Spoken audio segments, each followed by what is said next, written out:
Hello everyone, আসসালামু আলাইকুম। প্রথমে আমি একটা পাত্রে নিয়ে নিয়েছি 1 কাপ আটা, দিয়ে দিব পেঁয়াজ কুচি। আমি এখানে বড় সাইজের একটা পেঁয়াজ কুচি করে নিয়েছি। দিয়ে দিচ্ছি মরিচ কুচি। আমি এখানে 2 চা চামচ মরিচ কুচি নিয়েছি। মরিচ কুচিটা আপনারা আপনাদের প্রয়োজন অনুযায়ী বাড়িয়ে বা কমিয়ে দিতে পারেন। এখানে আমি দিয়ে দিব স্বাদ অনুযায়ী লবণ। এখন আমি সবগুলো শুকনো উপকরণ একটা চামচের সাহায্যে মিশিয়ে নিব। শুকনো উপকরণগুলো আমি ভালো করে চামচের সাহায্যে মিশিয়ে নিচ্ছি। এখন আমি এর মধ্যে দিয়ে দিব নর্মাল পানি। পানি দিয়ে মিশ্রণটা তৈরি করে নিতে হবে। একসাথে সব পানি দেওয়া যাবে না, অল্প অল্প করে পানি দিতে হবে এবং মিশ্রণটি তৈরি করে নিতে হবে। আমি এখানে অল্প অল্প করে পানি দিয়ে একটা গোলা তৈরি করে নিচ্ছি।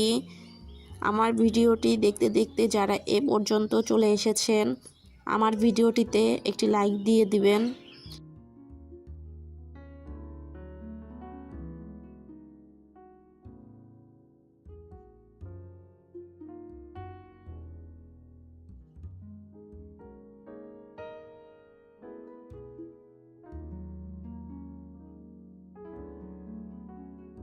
এখন আমি এর মধ্যে দিয়ে দিব একটা ডিম। ডিমটা দিয়ে আমি কাঁটা চামচের সাহায্যে ভালো করে ডিমটাকে এই মিশ্রণের সাথে মিশিয়ে নিব। সকালবেলা হাতে অল্প সময় থাকলে ঝটপট খুবই সহজে এই নাস্তাটা বানিয়ে নেওয়া যায়। এটা খেতেও কিন্তু ভীষণ ভালো হয়। এ পর্যায়ে এই মিশ্রণটার মধ্যে আমি দিয়ে দিব টমেটো কুচি। আমি এখানে একটা টমেটোর অর্ধেক কুচি করে দিয়েছি। টমেটোটাকে ভিতরের রস ফেলে তারপরে ছোট ছোট করে কুচি করে নিয়েছি। দিয়ে দিব ধনিয়া পাতা কুচি। এখন আমি টমেটো এবং ধনিয়া পাতাটাকে এই মিশ্রণের সাথে মিশিয়ে নিব।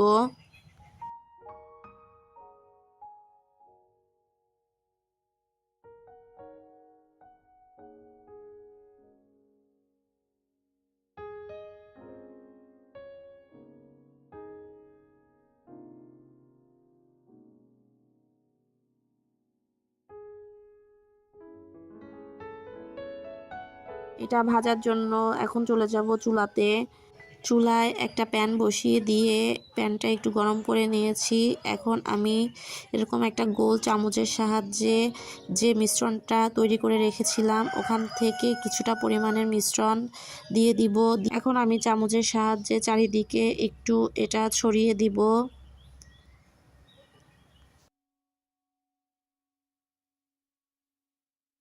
দেখুন আমি কিভাবে করছি।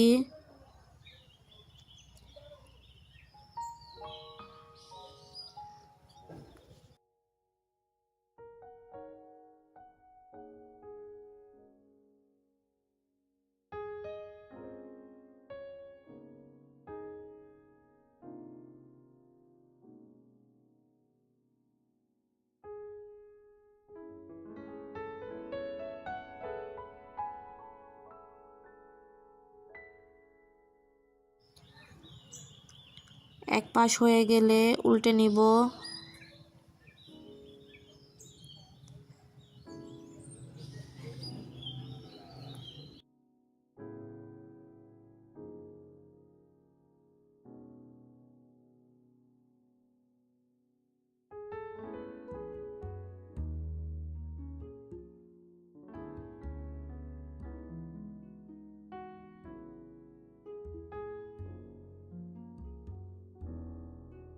উল্টে পাল্টে 2 পাশ আমি খুব ভালো করে ভেজে এরপর তুলে নিব।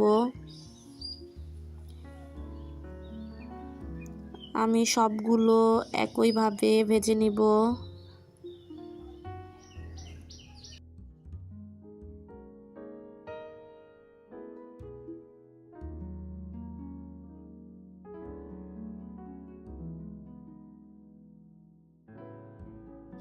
দেখুন দেখতে কতটা সুন্দর হয়েছে, খেতেও কিন্তু ভীষণ ভালো লাগে। ঝটপট হাতে সময় কম থাকলে খুব সহজেই এরকম একটা নাস্তা তৈরি করে নেওয়া যায়।